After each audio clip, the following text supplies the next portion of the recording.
Usually, when we talk about history, we sort of expect clean lines, Yeah. like architecture, right? Yeah, exactly. You look at a medieval cathedral and you see the solid stone blocks, the flying buttresses, the gargoyles, and the historian just points at a blueprint and says, well, there it is. This king ordered it, and these craftsmen built it. Solid, comforting, perfectly categorized. Right. But step into the origins of Freemasonry, and suddenly you are looking at a 14th century poem written to dodge government labor laws, secret memory palaces used by Scottish stonemasons, and, like, a working-class Irish painter pulling off a hostile takeover of a London elite society. It is definitely not a clean blueprint. Not at all. So today, for all of you listening, we are tossing the Hollywood conspiracies, the Templar gold, the secret world governments. We're just throwing that right in the trash bin. Where it belongs, honestly. Yeah. Instead, we are looking at the actual documented history of how a medieval stonecutters union transformed into a transatlantic network that fundamentally shaped the Enlightenment and the American Revolution. Which is a massive transition. Huge. So welcome to part one of our massive four-part deep dive, from operative guilds to the American colonies. I'm your host, here to kind of unpack this incredible narrative. And I am the historian for this deep dive, here to ground us in the actual primary sources. And to do this properly, we are really relying on your expertise here and a rigorous stack of primary manuscripts and cutting-edge academic historiography. Yeah, we are looking at ancient guild texts, things like the Regis poem and the Shaw statutes. We have constitutional documents like James Anderson's 1723 Constitutions and Lawrence Dermot's A Hymen Razon. Plus the personal correspondence of colonial figures, right? Yeah. Like Benjamin Franklin. Exactly. And an important note before we really jump in here, the historical texts we are examining, they touch on massive tectonic shifts in religion and politics. Oh, yeah. We are analyzing the transition from medieval Catholic Trinitarianism to Enlightenment deism, the Protestant Reformation, political revolutions. It's a lot. Right. And just to be clear, for you, the listener, we are here to impartially report on these developments exactly as they are represented in the source material. Right, without taking any religious or political sides. Zero sides. Our goal is just to understand what these people believed, why they wrote these documents, and how they engineered a completely new type of social network. So where do we start? Let's start with the physical builders themselves, the medieval stonemasons. Because the sources make a really sharp distinction between these workers and almost every other trade guild of the era. Right. They operated under entirely different economic and social constraints. Like how different? Well, the contrast is really striking when you look at a sedentary guild. So take a blacksmith or a baker in the 14th century. Okay, baker. Got it. Your entire economic existence was pretty much confined to the municipal boundaries of your village or your town. You knew the local magistrate, you knew your customer base, and your local guild regulated everything right there in the town square. Right, your life was totally stationary. Yeah, exactly. But Gothic ecclesiastical architecture, the massive cathedrals, the abbeys, royal fortresses, these were the mega projects of the medieval world. Right. A single town just could not provide the labor force required to build something like that. So the stonemasons had to be mobile. They were this, cross-border, itinerant workforce congregating at temporary construction sites for years or even decades. Precisely. And to manage hundreds of skilled laborers arriving from different jurisdictions living in these temporary huts, which, by the way, they called lodges on the work site. Ah, okay, so that's where the word comes from. Yeah, they needed a system. They had to protect their trade secrets, which at the time meant the actual practical science of geometry. Like literally knowing how to build an arch that doesn't collapse and crush everyone. Exactly. And they needed a framework for quality control, a way to verify that a stranger walking onto the site had actually completed a 7-year apprenticeship and wasn't just a local farmer trying to earn a higher daily wage. Which introduces the old charges, their regulatory codes. Yes, the foundational texts of the craft. And the most prominent document in our stack here is the Regis poem, sometimes called the Halliwell manuscript, right? That's the one. It currently resides in the British Library, dating to somewhere between 1390 and 1425, written in a Shropshire dialect. It incorporates moral philosophy and workplace regulations. And here's the bizarre part. It is not a standard bullet point rulebook. No, it is definitely not. It is 794 verses of rhyming couplets in Middle English. I mean, if I am running a massive, dangerous construction site today, OSHA does not hand me a rhyming epic about scaffolding. No, they give you a very dry binder. Exactly. So why on earth would a trade union write a poem? To understand that, you really have to look at the macroeconomic crisis of the late 14th century. Okay, set the scene for us. So the Black Death had recently swept through Europe, wiping out roughly a third to half of the population. Just an unimaginable demographic collapse. Right. And suddenly, labor was incredibly scarce. Workers, including these highly skilled itinerant masons, realized they possessed immense leverage. Right, supply and demand. The workforce shrinks, so the value of the surviving workers skyrockets. Exactly. So they started demanding significantly higher wages for their specialized labor. Good for them. Well, the English crown and the landowning aristocracy did not see it that way. They viewed this as a catastrophic disruption of the social order, so Parliament attempted to force the economy back to pre-plague conditions. By doing what? They passed the Statute of Laborers, basically attempting to freeze wages by law. And by 1425, this culminated in a specific statute explicitly attempting to outlaw the annual congregations and wage-fixing confederacies of the Masons. So the government was actively trying to crush their ability to collectively bargain. Yes. The government essentially said, you cannot meet and you cannot agree on prices. The Masons are throwing these annual conventions, agreeing on their prices, and the king is declaring those assemblies illegal. So instead of a direct political protest, the Masons invent an elaborate origin myth. That's exactly what it was. It's almost like, think of a modern tech company facing antitrust regulators, right? Okay, I like this analogy. And their defense strategy is to publish a mythological founding story about how their software was actually handed down by ancient gods to promote civic virtue, just completely sidestepping the legal scrutiny. That is a highly accurate parallel, actually, because modern philological analysis, which is the study of the linguistic origins and functions of these texts, it indicates that the Regis poem and the subsequent Matthew Cook manuscript from around 1410, they functioned as institutional defense mechanisms. So they couldn't just argue for fair wages in court. Right. They had to justify their very existence to a hostile parliament. So they linked their physical trade directly to classical learning and ancient royal patronage. The audacity of the claims in this text is just fascinating. Let me actually pull the specific Middle English quote from the Regis poem outlining this defense. Oh, please do. Okay, bear with my pronunciation here. This craft come into England, as ye thou say, in time of good King Adelstonus day. He made though both Halle and Aikbower, and high temples of great honor. 15 articulus they their sousten, and 15 pointies their roasten. Nicely done. Thank you. But seriously, they are telling the crown in the 1400s that their craft was officially chartered in England back in the 900s AD by King Athelstan. Right, claiming Athelstan himself called a national assembly, set their wages, and gave them 15 articles of law. It's brilliant. And they pushed the lineage even further back than the English monarchy. Wait, really? Yeah, the narrative claims that the science of geometry was originally systematized by the scholar Euclid in ancient Egypt. Euclid. Yes, and explicitly to educate the children of nobility. It was a highly calculated public relations campaign. By branding their trade as the science of geometry that fit the 7 liberal arts, they conceptually elevated themselves above the status of manual laborers. They're framing themselves as intellectuals and practitioners of a sacred science. Like, you can't ban us for wage fixing. We are preserving ancient Egyptian geometry favored by King Athelstan.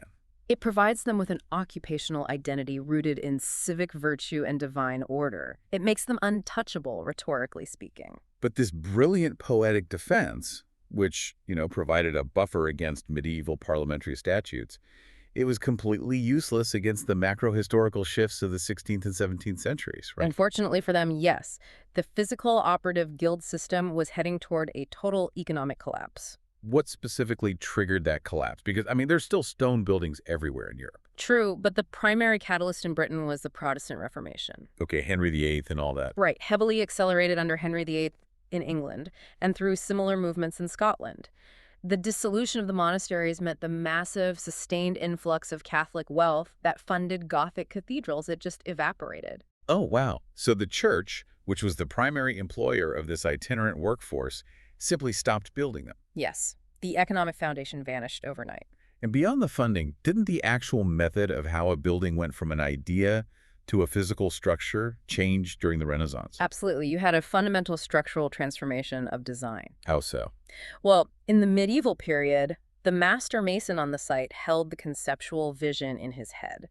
The planning was inseparable from the physical shaping of the stone. He was the architect and the lead builder all rolled into one. Precisely. But the Renaissance introduced paper-based architectural design.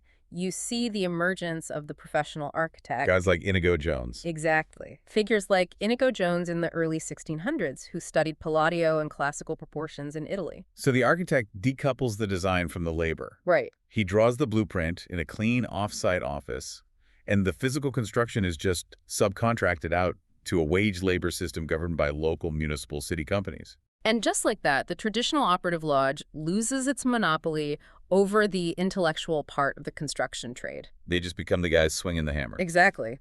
With their economic monopoly broken and their cathedral projects gone, the scattered remnants of these operative lodges had to adapt or die. And the academic consensus on this, largely driven by historian David Stevenson's extensive research, proves that the crucial institutional adaptation did not happen in London, did it? No, it did not. It happened in Scotland well over a century before the famous London Grand Lodge was ever conceived. This brings us to a figure who fundamentally changes the trajectory of the organization, right? William Shaw. Yes, William Shaw. He is such a crucial figure. He holds the title of Master of Works to King James VI of Scotland. So he is essentially the highest-ranking government official in charge of royal architecture and infrastructure. That's right.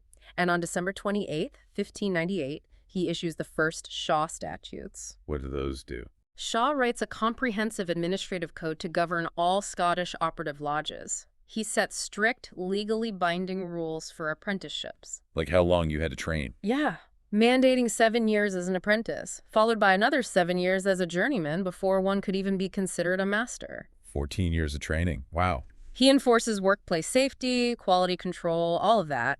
But it is his subsequent document, the Second Shaw Statutes, issued exactly 1 year later on December 28, 1599, at Holyrood House, that completely alters the organizational DNA. Okay, I have to ask, how does a second list of construction rules change the DNA of a trade guild?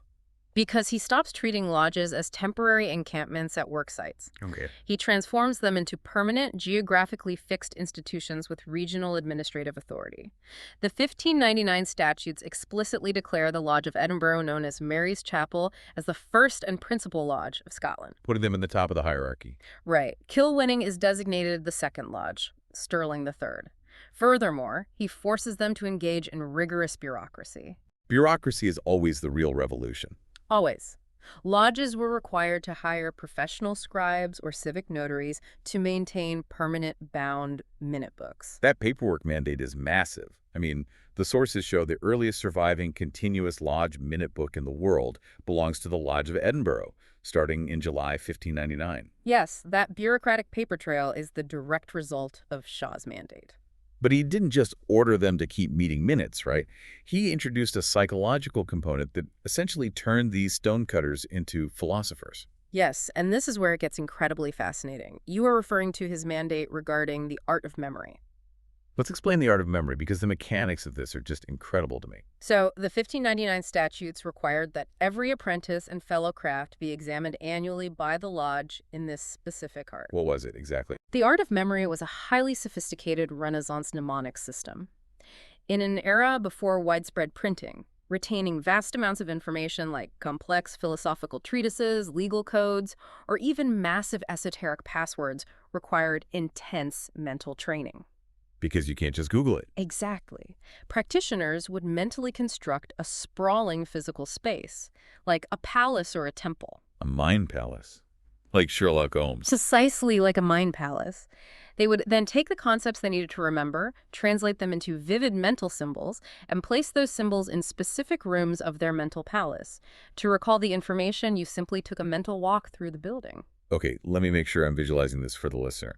Shaw is taking Scottish stonemasons men who spend 12 hours a day physically cutting blocks and telling them, you are going to learn an elite Neoplatonic mental exercise. Yes. But instead of visualizing a random palace, you're going to use the physical tools you are holding right now, the square, the compass, the rough stone, as mental anchors for moral and philosophical concepts. That is the exact mechanism. He adapted classical rhetoric and Hermetic symbolism to transmit the operative guild's esoteric passwords, which they called the Mason word. It's just brilliant. It really is.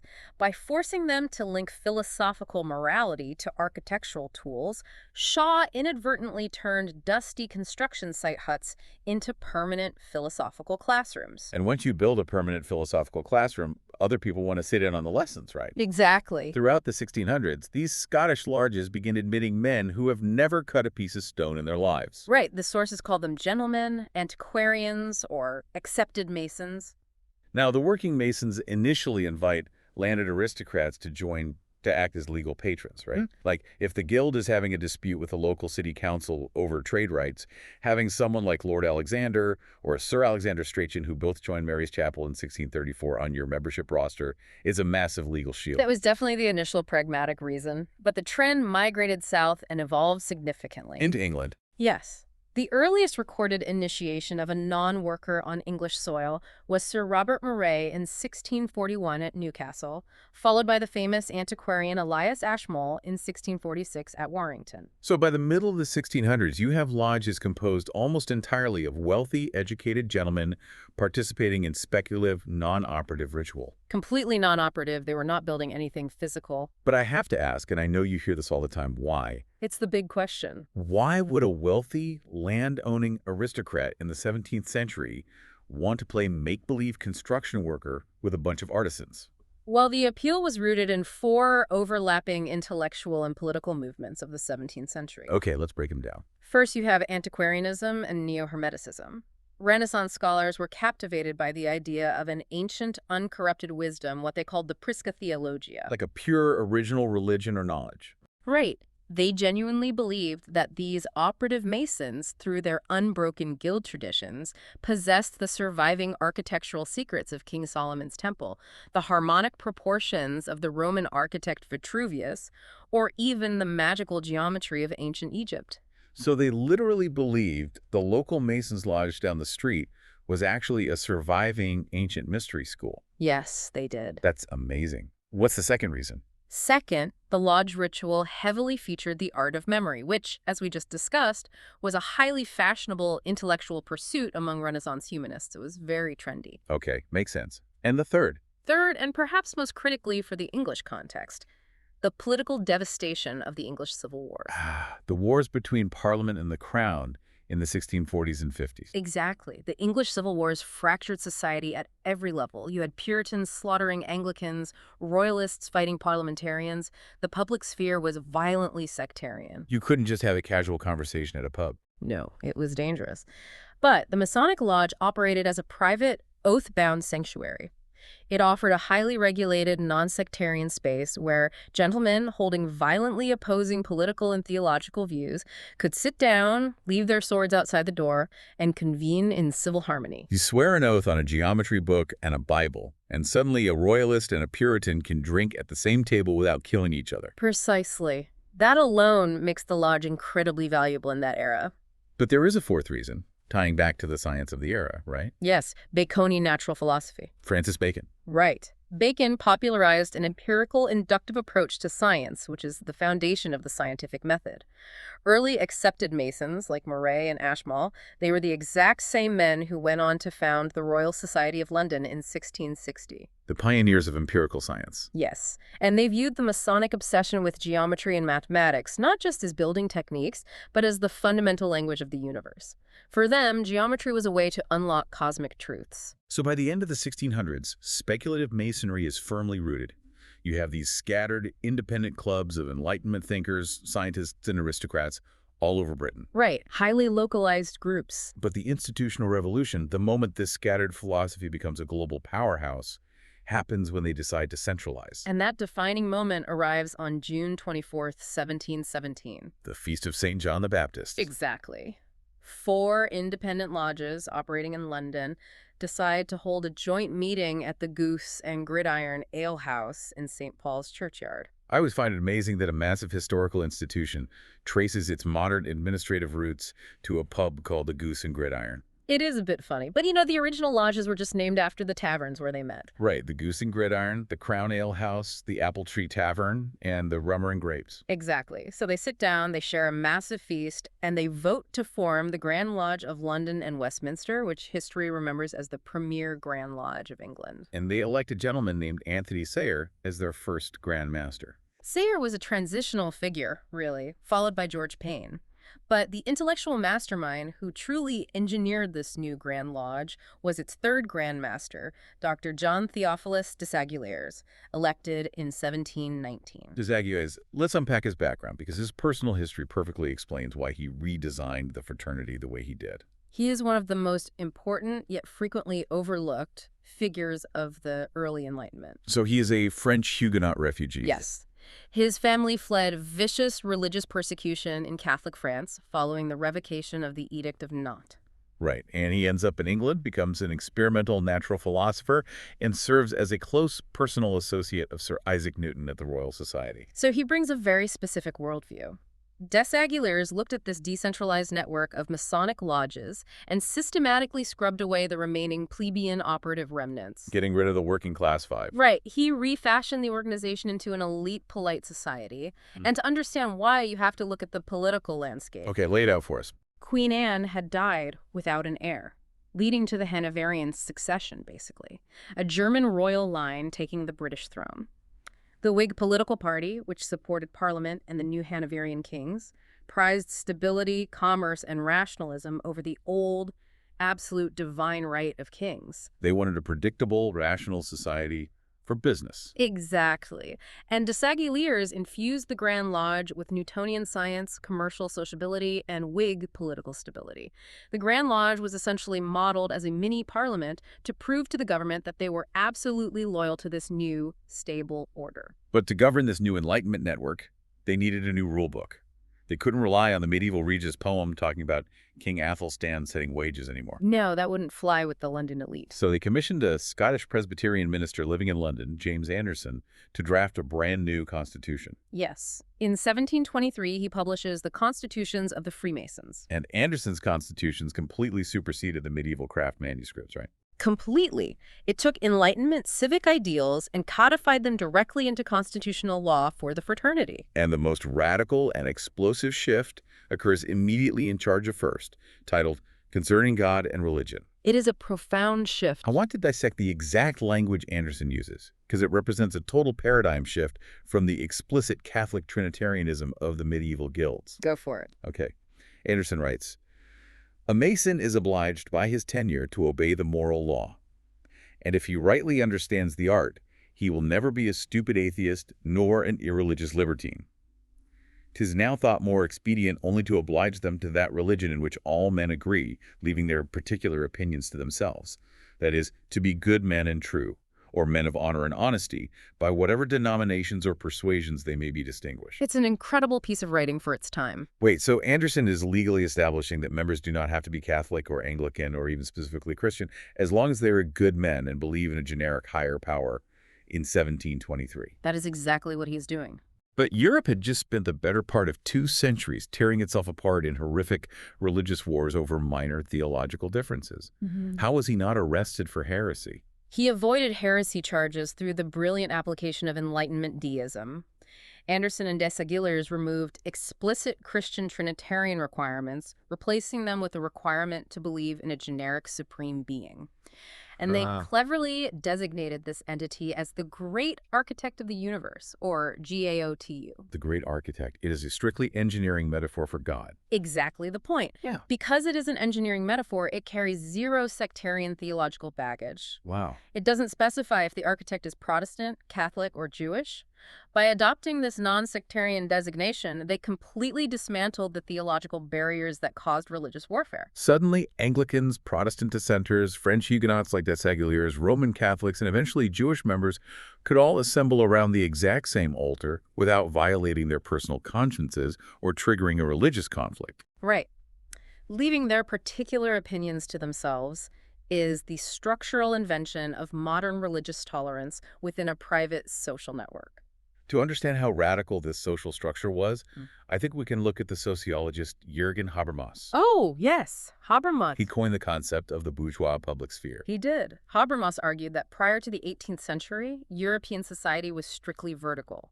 Kings and nobles at the top, peasants at the bottom, and power flowed downward. Very top-down. But in the 1700s, a new horizontal social space emerged.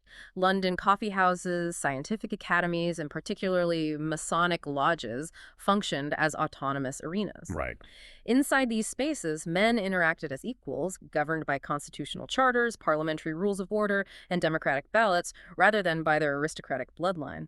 In the parlance of the lodge, men met upon the level. Okay, I need to challenge that narrative, though, for the listener. Please do. The theory claims the lodge was a pure meritocracy, where a tradesman could be equal to a lord.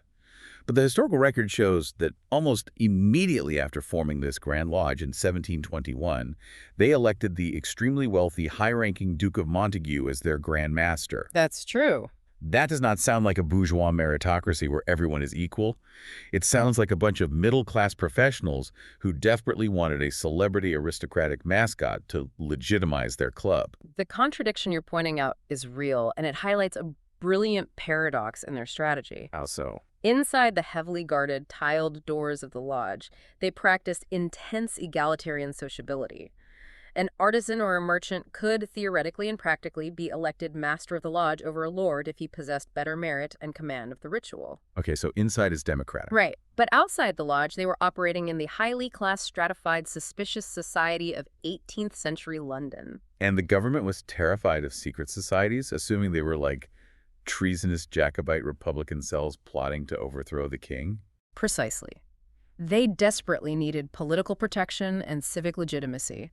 By installing a high-ranking nobleman like the Duke of Montagu as a public figurehead, they signaled to the Crown and Parliament that they were a loyal, polite, and harmless society. It was a strategic survival mechanism. Absolutely. Look at us. Our Grand Master is a duke. Please don't arrest us. And it worked flawlessly. It did. This polished, aristocratic, Enlightenment-era club became wildly successful in London. But there is a fatal flaw in their design, right? A massive one. By catering so exclusively to dukes, earls, and the London elite, they bred a massive culture of snobbery. They completely alienated the working-class Masons. And that alienation triggers the greatest internal civil war in fraternity's history. The Great Schism, the bitter, decades-long battle between the ancients and the moderns. To understand the schism, we have to look at the inciting incident in 1730. Samuel Pritchard. Yes, a man named Samuel Pritchard publishes a commercial pamphlet called Masonry Dissected. It is essentially the Edward Snowden moment of the 18th century fraternity. It was a massive leak. Pritchard publishes all their secret passwords, the grips, and the ritual text for all 3 degrees: Entered Apprentice, Fellowcraft, and the newly invented Master Mason degree.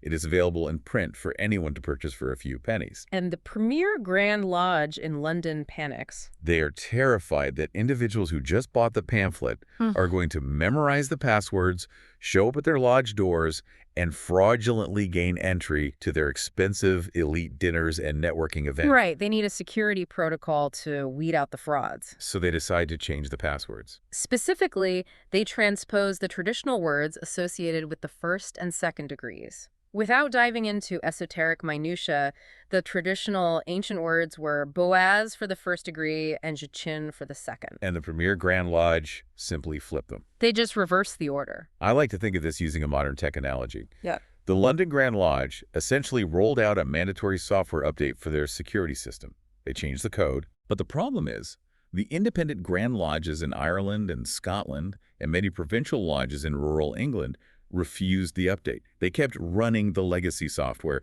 using the traditional passwords in the original order. That analogy perfectly captures the systemic failure that occurred next. Because by the 1740s, London experienced a massive wave of economic migration from Ireland. These were working-class men, artisans, mechanics, tailors, small tradesmen. Exactly. And many of them had already been initiated as Freemasons back in Ireland, running the traditional legacy ritual. So these Irish immigrants arrived in London looking for mutual aid, networking, and fellowship. They walk up to a swanky London lodge operating under the Premier Grand Lodge, and they give the password in the traditional Irish order. And the London Lodge guards immediately reject them. Just flat out denied. They tell the Irishmen, "You have the words backward. You must be a fraud who read Pritchard's book." Or, more insidiously, they use the transposed words as a convenient excuse to deny entry to men they simply view as too poor, too Irish, and too working class to dine with the London elite. The Irish mechanics are furious. They are fully legitimate Masons being locked out by snobs. Rightfully furious. So on July 17, 1751, representatives from 6 of these working-class, rejected London lodges convene at the Turk's Head Tavern in Soho. And they declare independence. They form their own competing Grand Lodge, and they pull off what might be the greatest marketing coup in history. They adopted the title of the Ancients, specifically the Grand Lodge of Free and Accepted Masons, according to the old institutions. And they slapped a derogatory label on the original 1717 London Grand Lodge, calling them the Moderns. Which is such a brilliant move, because calling someone modern in the 18th century was not a compliment about being forward-thinking. No, it was a vicious insult. It implied that the 1717 group had corrupted the pure ancient traditions with unauthorized trendy innovations. Like, we are the true ancients preserving the real geometry.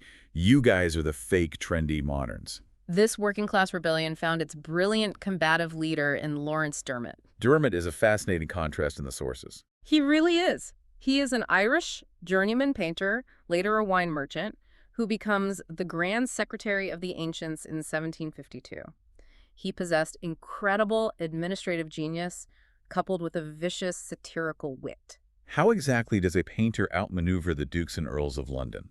He weaponizes the ritual and the history against them. In 1756, Dermot publishes the Ancients' official constitutional rulebook titled the Ahaman Rizan, which loosely translates to A Help to a Brother. Yes. He used the introduction of this book to absolutely roast James Anderson and the elite moderns. Let me read his address to the reader. This is a great quote. The modern Masons have departed from the ancient landmarks, omitting prayers, transposing the ancient signs and words, and turning the whole sublime art into a matter of knife and fork sociability. It's scathing. He is overtly stating, you wealthy London elites don't care about philosophy, you don't care about the great architect, you just use the lodge as an excuse to eat expensive dinners and drink wine with politicians. And Dermot championed what historians refer to as a counter-Enlightenment piety. What does that mean in practice? Well, while the moderns were pushing this highly rationalist, secularized deism where God was a distant clockmaker, Dermot and the ancients forcefully brought back explicit Christian prayers into the ritual. They wanted the religion back in. Right. They revived the strict observance of the patron saints, St. John the Baptist and St. John the Evangelist. And structurally, he mandated significant differences in how the lodges physically operated on the floor. Yes. He demanded the inclusion of senior and junior deacons. What were they? These were specific officers responsible for the physical choreography of the ritual, guiding the candidate around the room with wands. The moderns had streamlined their ritual and dropped them entirely. But the most significant structural difference was the Royal Arch degree, wasn't it? Yes, the Royal Arch. The sources indicate Dermot received this degree back in Dublin in 1746. What does it mean structurally to add a degree, and why was it the ultimate wedge issue? The ancients championed the Holy Royal Arch as the absolute summit of their system. They called it the root, heart, and marrow of ancient craft masonry. So it was the pinnacle. Right. The narrative of the degree involved the rediscovery of the lost sacred name of the deity in a vaulted crypt. Dermot insisted this degree must be worked within standard, everyday lodge warrants. And the moderns. The moderns strictly maintained that Freemasonry consisted only of 3 degrees: apprentice, fellowcraft, and master. They officially rejected the Royal Arch, pushing it off as an unauthorized, unsanctioned side project. So we have 2 fiercely competing corporate entities. The aristocratic moderns with their streamlined, rationalist ritual, and the working-class ancients with their highly complex, pious, Royal Arch ritual. 2 entirely different visions for the fraternity. This raises a massive mechanical question for me. How does Dermot's group of tailors and painters meeting in a Soho tavern manage to beat the deeply entrenched London elite? Because the ancients end up being wildly successful in expanding globally. They won the global war through a tactical masterstroke of administration: ambulatory military warrants. Mobile charters. That completely changes the logistics of expansion. It really does. See, the moderns focused on establishing stationary, expensive lodges in rich metropolitan cities. If you wanted a Moderns lodge, you bought or rented a permanent building in London or Bristol. You needed capital. Right. But the ancients, realizing they couldn't compete in real estate, bypassed geography entirely. Along with their allies in the Irish and Scottish Grand Lodges, they issued mobile warrants directly to British Army regiments. Walk me through the logistics of that. How do you actually carry a Masonic lodge into a war zone? It's incredible, really. A regiment of soldiers is granted a piece of parchment that legally constitutes them as a working lodge, regardless of where they are stationed. Okay. They would pack a portable wooden altar, hand-painted canvas tracing boards depicting the Masonic symbols, and their constitutional charter into a sturdy wooden chest. And they just load that chest onto a baggage wagon. Exactly.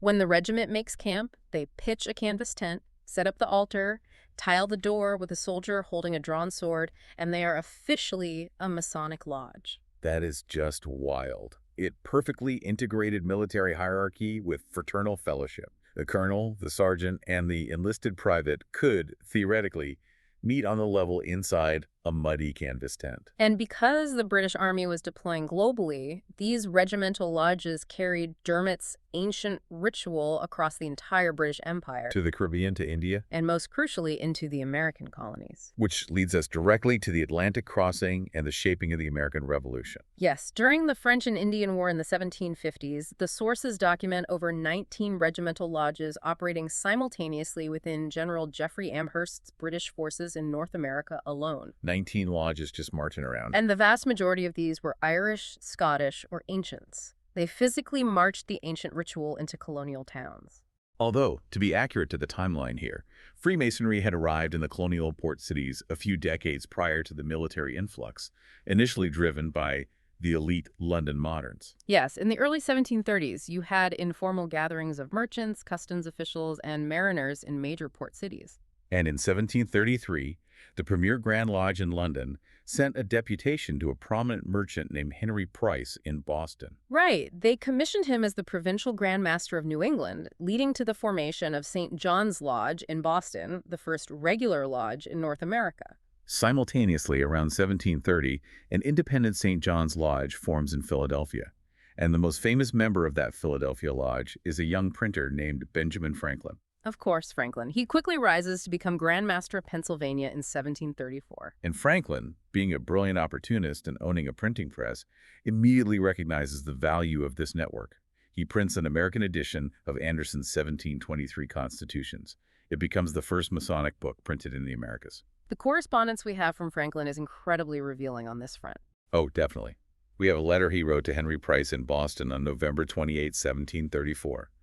Franklin is essentially petitioning Price to use his London-derived authority to officially sanction the independent Pennsylvania lodges. He wanted it official. Franklin writes, "We think it will be for the good and credit of the craft to have the deputation confirmed, so that by virtue of our charter we may be enabled to hold our Grand Lodge, confirm the brethren in their ancient custom, and issue warrants."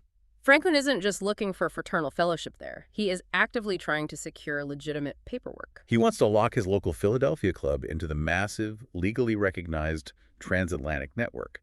But let's pause and explain the underlying economics here for you, the listener. Why should an 18th century colonial merchant care so deeply about joining this specific group? If we examine the socioeconomic reality of port cities like Boston, Philadelphia, and Charleston, the utility of the lodge becomes obvious. Imagine you are a merchant in 1740. The Atlantic economy is incredibly volatile and terrifying. There is no centralized banking system, no digital wire transfers, and no standardized credit scores. None of that. You are dealing with highly volatile colonial paper currencies. You have to load a fortune in physical cargo onto a fragile wooden ship, send it across a treacherous ocean full of pirates and privateers, and pray that the merchant receiving it in Jamaica or London doesn't just steal it. Right. The entire economy runs on precarious, long-distance trust. And that is exactly the void the Masonic Lodge filled. It functioned as the premier credit score system and business network of the 18th century. If I have a Masonic certificate signed by Benjamin Franklin in my pocket, and I walk into a tavern in Kingston, Jamaica, or Bristol, England, and I give a specific Masonic grip to a total stranger, That interaction carries immense economic weight. Absolutely. I know this stranger believes in a moral framework under the great architect. I know he swore a binding oath of honesty on a Bible. Therefore, I can trust him to issue me a short-term line of credit. I can trust him to warehouse my cargo safely. It manufactured a reliable framework of mutual trust in a mercantile world that desperately needed it. Furthermore, it provided a robust social safety net. How so? Well, these colonial lodges established some of the earliest organized, non-sectarian mutual aid funds in America. If a Masonic ship captain died at sea, the lodge's charity fund supported his widow, paid for his burial, and provided an education for his orphans. It mitigated the severe risks of colonial life. It was an incredible engine for networking and social mobility. It really was. But yeah. The British schism we discussed earlier, the bitter feud between the elite moderns and the working-class ancients, crosses the Atlantic and perfectly mirrors the brewing political and class divide in the American colonies. It's a perfect mirror. Boston serves as the ultimate case study for this dynamic. So you have Henry Price's original St. John's Lodge. Right. Look at their membership rolls. Wealthy, patrician, crown-aligned merchants, royal governors, and British imperial customs officials. It is the lodge of the loyalist establishment. So if you are a middling colonial artisan, a mechanic, or a political radical protesting the Stamp Act, you are not getting an invitation to join St. John's Lodge. You are socially and politically alienated. Exactly. And what do those alienated colonial mechanics do? They replicate the strategy of the Irish immigrants in London. They bypass the elite moderns entirely. Yes. They petitioned the Grand Lodge of Scotland, who maintained close ties with the working-class ancients, and in 1756, they secure a charter to form St. Andrew's Lodge in Boston. The narrative climax of this Masonic class divide is just stunning. In 1764, this working-class, Scottish-chartered St. Andrew's Lodge pools its resources and purchases a building. The Green Dragon Tavern. Yes, the Green Dragon Tavern in Boston. When you cross-reference the membership roster of St. Andrew's Lodge with the leaders of the American Revolution, the overlap is staggering. You have Paul Revere, the silversmith. You have Dr. Joseph Warren, who would later be appointed the provincial Grand Master for the ancients in Massachusetts before dying at the Battle of Bunker Hill. And they share this exact same tavern building with the Sons of Liberty and the North End Caucus. The Masonic Lodge Room basically functions as the operational headquarters for the American Revolution. The men coordinating the Boston Tea Party are sitting in the same chairs, swearing oaths at the same altar as the men conducting ancient Masonic ritual. The Ancients Network provided the perfect clandestine infrastructure for revolutionary organizing. And meanwhile, down in Pennsylvania, the Ancients managed to completely eclipse the older moderns establishment. They do. They secure a provincial warrant directly from Lawrence Dermott's ancient Grand Lodge in London in 1758. By the end of the war, the Ancients completely dominate the Middle Colonies. They are so thoroughly detached from the old British royalist system that in 1783, the Reverend William Smith publishes a brand new, Americanized Pennsylvania Ahiman Razon. And he dedicates this new rulebook to General George Washington. They smoothly transition the fraternity from an imperial British military network into the civic, republican bedrock of the new United States. It's an incredible transformation. It is. Just to pause and reflect on the sheer scale of the mechanics here. Yeah. We started with medieval stonecutters writing an intricate poem to avoid getting arrested by Parliament for demanding fair wages. Right. And we end with colonial silversmiths using the descendants of that exact same organizational structure to plot the violent overthrow of the British Empire. The arc of history is wild. But this brings us to a massive problem: historiography. Oh, yes. How much of what we just discussed is hard, documented historical fact, and how much is Masonic mythology? Because, as we saw with the Regis poem and James Anderson, these guys love to embellish their own history. It is a critical distinction, and it took centuries for academics to untangle the truth. In the 18th and 19th centuries, highly influential Masonic writers like Anderson, William Preston, and the Reverend George Oliver published incredibly imaginative, highly fictionalized histories of the craft. What kind of fictions? They claim direct, unbroken institutional lineages tracing back to the builders of King Solomon's Temple, the Egyptian pyramid builders, surviving factions of the Knights Templar hiding in Scotland, and even antediluvian figures like Noah building the ark before the flood. It's fantastic mythopoeia, but it is absolute garbage as history. Noah was a Grand Master passing on. When does actual academic rigor enter the picture? The academic correction did not occur until the late 19th century, with the birth of what historians call the authentic school. In 1886, a specific Masonic lodge was founded in London, Quattro Coronati Lodge, number 2076. A lodge dedicated entirely to historical research and peer review. Precisely. Scholars within this lodge, primarily Robert Freak Gould and William James Heumann, introduced the methodology of archival positivism to Masonic history. Explain archival positivism in this context for us. How do they actually work? Archival positivism means rejecting all mythological narratives and relying exclusively on verifiable, empirical, primary source documents. So no more Noah's Ark. Right. Gould and Heumann didn't just read Anderson's book. They went into civic municipal archives. They hunted for actual tax records, guild registers, municipal court documents, and surviving lodge minute books. And what did they find? By cross-referencing these hard administrative records, they proved definitively that speculative Freemasonry was not an unbroken survival of Crusader Knights or ancient mystery cults. They demonstrated it evolved strictly and organically from the administrative structures of British stonemason guilds. And modern academic debates have pushed this empirical methodology even further, tearing down some of the most sacred narratives. We discussed David Stevenson earlier. He dropped a historical bombshell on the English-centric narrative. How did he prove the transition happened in Scotland?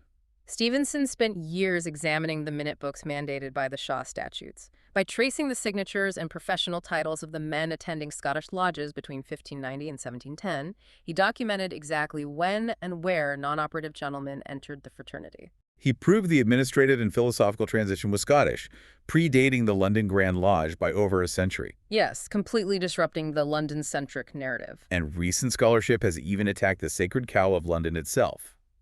1717. Historians Andrew Prescott and Susan Mitchell Summers have extensively re-examined the famous Goose and Gridiron meeting. Yes, Prescott and Summers applied rigorous archival scrutiny to the events of 1717. They searched contemporary London newspapers, diaries of known Freemasons from that year, and civic records. And what did they find? What they found was a glaring absence of evidence. Wait, are you saying the Goose and Gridiron meeting didn't actually happen? They argue that the grand narrative of June 24th, 1717, 4 lodges boldly uniting to form a massive administrative Grand Lodge, was vastly embellished by James Anderson over 20 years later, specifically in his 1738 revised edition of the Constitutions. Oh, wow. Their analysis suggests that whatever gathering occurred in 1717 was likely just a modest, informal feast-day dinner among a few friends. It was not the formal establishment of a global administrative body. So Anderson retconned their own origin story. He pumped up the story of an informal pub dinner retroactively to justify the massive consolidation of power that occurred later in 1721 under the Duke of Montagu. That is exactly what he did. Which is exactly what the medieval Masons did with King Athelstan in the Regis poem. It's the exact same public relations tactic, just deployed centuries later. History constantly rhymes. And historians like Stephen C. Bullock and Margaret Jacob have taken this archival evidence to show the broader societal impact. What do they argue? They argue that this fraternity essentially acted as a massive transatlantic training ground for democratic governance. Like a practice run for democracy? Yes.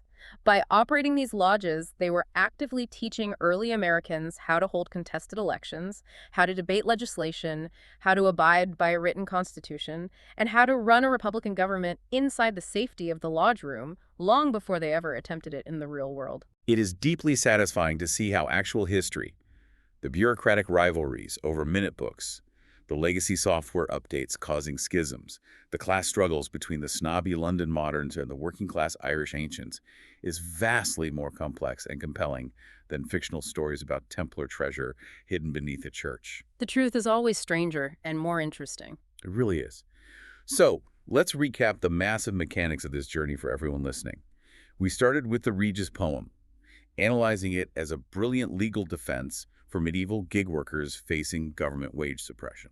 We explored William Shaw's administrative genius in Scotland, forcing stonemasons to internalize the Renaissance art of memory. We watched Desaguliers and Anderson engineer a blueprint for Enlightenment tolerance, inventing a social space where men could put aside sectarian theology to focus on a unified great architect. We then analyzed the systemic failure of the Great Schism, where Lawrence Dermot and his working-class ancients rebelled against the elitism of the London moderns, packing their ritual into the knapsacks of the British military via ambulatory warrants.